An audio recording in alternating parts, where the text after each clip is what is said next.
upon a time, Aylin discovers a frog with glowing red eyes in the woods. No one at school believes her story, and she and her brother Finn are sent home to their mother, who is none too pleased. They were not allowed to play that afternoon. Instead, Mom made them dig stones from the garden. After dinner, they were sent straight to bed. Aylin was frustrated that she hadn't had a chance to search for the frog.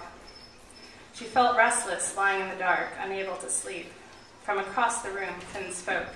"Tell me another story about Eggy." She heard him turn towards her and saw the faint glitter of his eyes. "I'm tired," she lied. She forced a loud, drawn-out yawn. "Come on," he pleaded, "a short one. Eggy should fight a dragon or something." "Eggy's a duck," she said, rolling her eyes. "Yeah, well, with the right weapons, he could still fight a dragon. Maybe he could—" He stopped suddenly. "Did you hear that?" Aylin listened hard. Through the drafty, summer-thin walls, the night sounds rang clear. An owl hooting, wind rustling grass and leaves, branches whining against one another, and then a loud crack in the distance, like a tree being snapped in two. "There it is again," Finn exclaimed. She sat up. "What is it?" "I don't know, something in the woods. Maybe it's your frog," he teased. They waited in silence.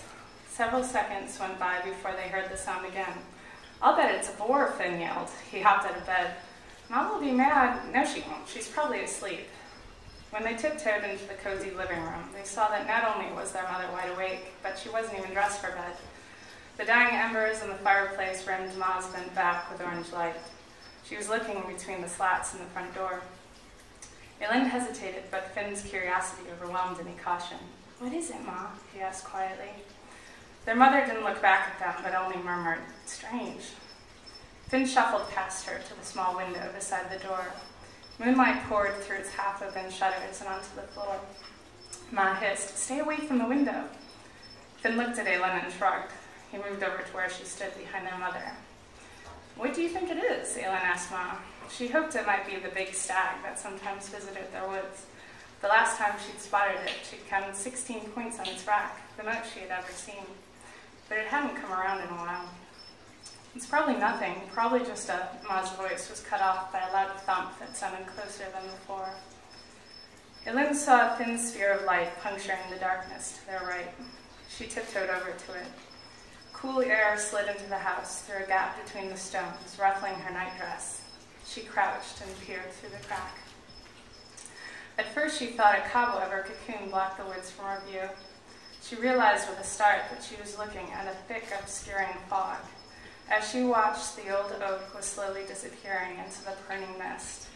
Their flag, still hanging where they tied it yesterday, vanished behind a curling tendril. Within the fog's white belly, branches cracked and leaves stirred.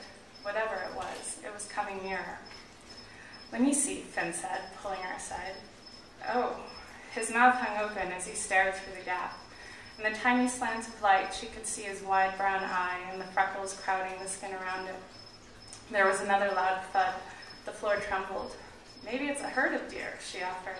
She tried squeezing in beside her brother, but he shoved her away. "I think I see something," Finn whispered. "There's something red." Ma suddenly whirled around. "Come on," she said. She grabbed Aylin's arm and pulled her and Finn across the room. "What, Ma? What'd you see?" Aylin asked. Their mother didn't answer. She let go of them and started pushing at one side of the ancient desk they used for homework. It groaned as the desk slid across the floor. "What's that?" Finn said, pointing. A small metal ring was set into the floor where the desk had been. Ma grabbed the ring in both hands and pulled. A section of floor came up and swung to one side. Aylin was stunned. A trap door, and their house, all this time. She and Finn had explored every nook, every cranny, or so she thought. Their mother knelt and thrust her arm into the dark hole. She withdrew something that glinted brightly in the firelight. It was a sword. The quiver of fear in Aylin's chest dropped into her stomach and curdled there. "You have a sword?" Finn asked. "Get in, both of you," Ma ordered. "You mean into the..." "Yes, Finn, climb down, then help your sister. But it's not a far drop. Go on."